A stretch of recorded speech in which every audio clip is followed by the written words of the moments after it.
What's up, YouTube? This is Too Raw for TV. Alright, so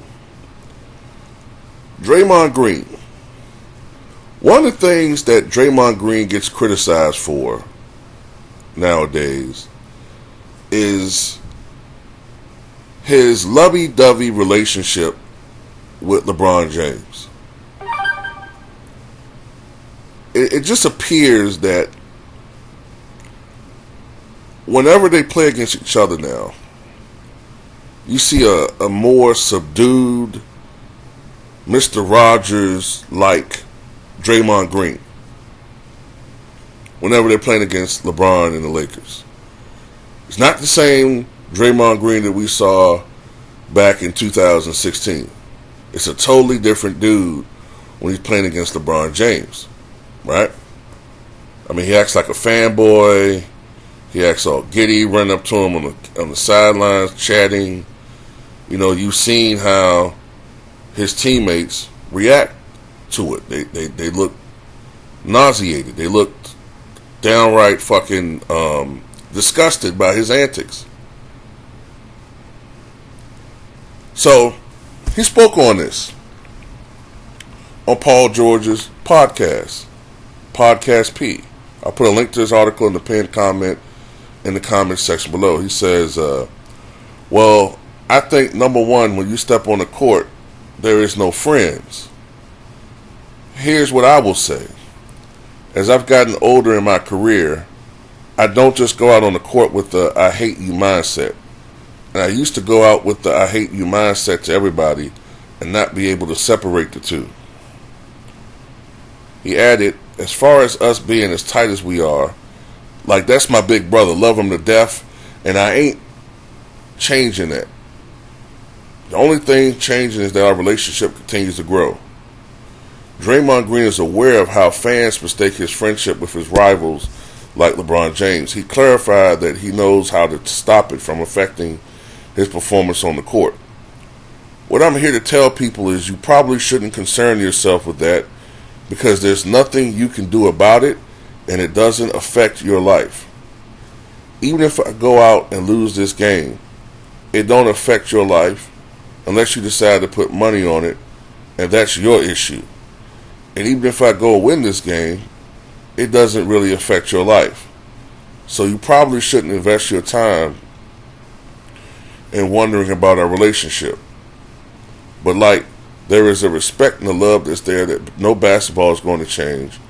No game is going to change. No series is going to change. That love and that respect and that brotherhood is there. Ain't none of this changing that. And if you want it to, or if you hope it will, or you think it does, I'm sorry, but I'm not sorry. None of these things are changing that. If you think that I'm going to go back to that and take that same disrespect and disrespect my brother, I'm sorry. I can't.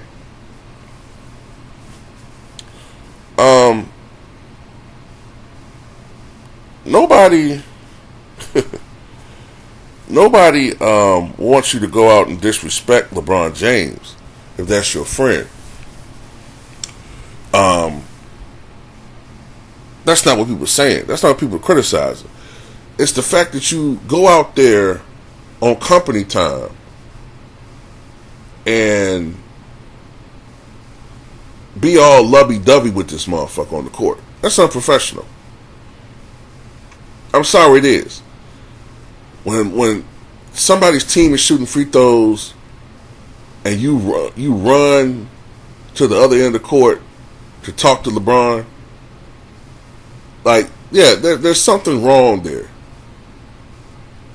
And we clearly saw how you played against the Kings, stepping all on Domantas Sabonis' chest, playing like the Wolverine and shit, in Pharaoh mode.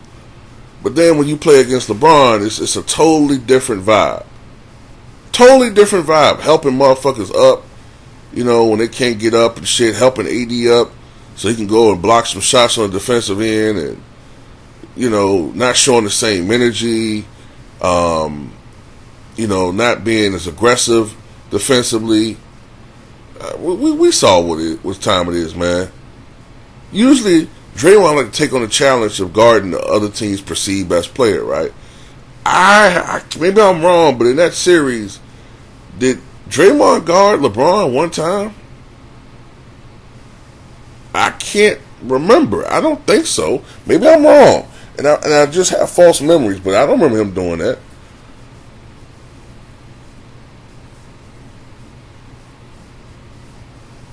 It was one game when, the rumors got so bad that he tried to goddamn, act like all that shit, man. But we see what the play is, bro. Your teammates saw what it is. We saw what Iggy did. Quack sucker. But look, there's nothing wrong with being friends. Bill Russell and Wilt Chamberlain, all the way up until Game 7 of the 1969 Finals, were friends. But it never interfered with the competitive rivalry on the court. We all know Magic Johnson and Isaiah Thomas were friends for a very long time, until bad blood started seeping in between those two. Michael Jordan and Charles Oakley are great friends, still to this day. But you couldn't tell it on the court. If anything, Michael wanted to beat Charles Oakley more than anybody. Friends with Patrick Ewing too. But you never could tell, could you? Some of his best performances came against the Knicks. And he was friends with damn near most of the front line. Maybe your friendship is what's hurting your performance. Because the best basketball you ever played was in the 2016 Finals. That's when you called LeBron a B. That's when you hated the motherfucker. Maybe you need to go back to that. Because you haven't played the same since. Not on the same level. But I want to address something that he said that really boiled my broccoli, as LB would say. Did you see what he said about fans don't need to be concerned about his energy level on the court? First of all, don't these fans come and help to pay your salary at the end of the year? It's the fans that's buying the tickets. It's the fans that's going and buying that overpriced beer or beverages and food and apparel and all this other crap that y'all sell at the stadium that you play in.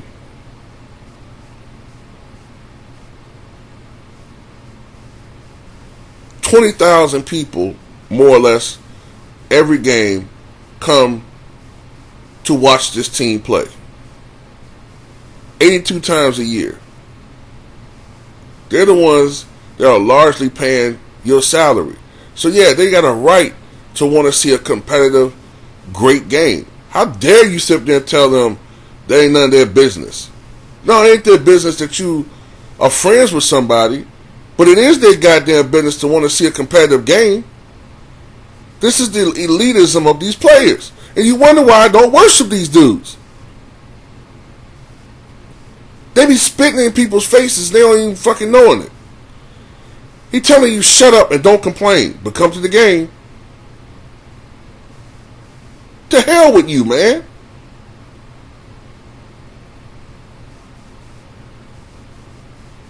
You put Clutch Sports ahead of your team, period.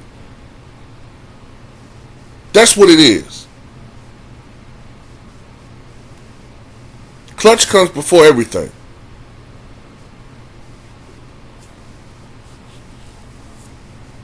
If that's what it is, that's what it is. Fine.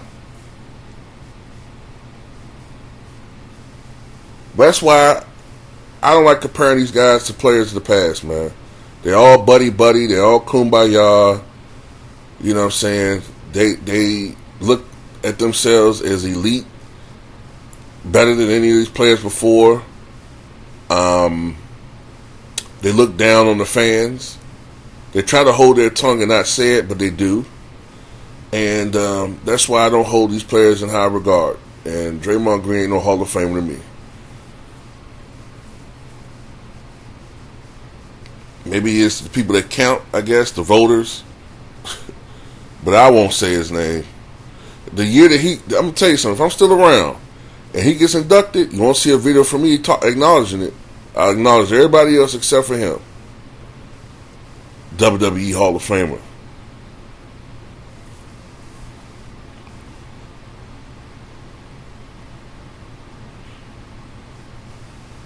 Shit, to be honest with you, man, you could argue that this whole friendship with LeBron is tactical.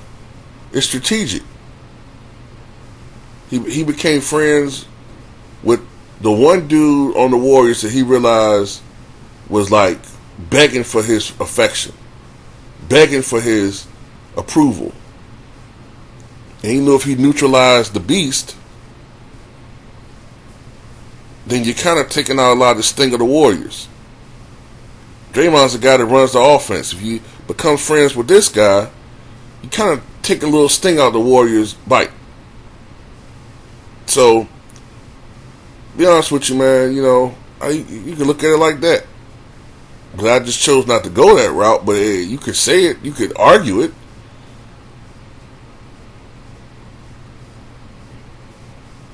I mean, if you really think about it, you can make an argument that Draymond Green has been a double agent for years. Because when did he join Clutch? When did Draymond join Clutch? Let's look that up.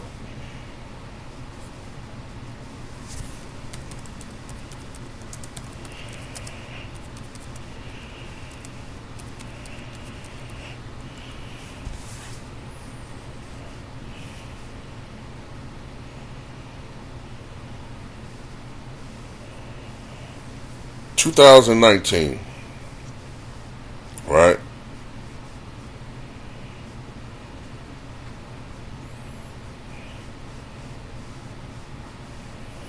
He joined in 2019.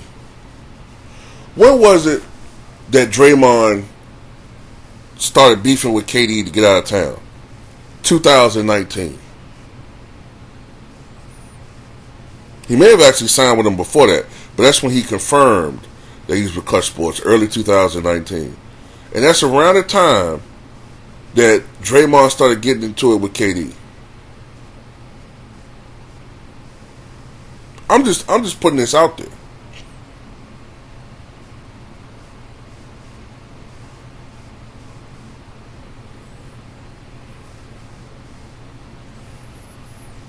So anyway, that's all I got to say about it. Tell me what you guys think.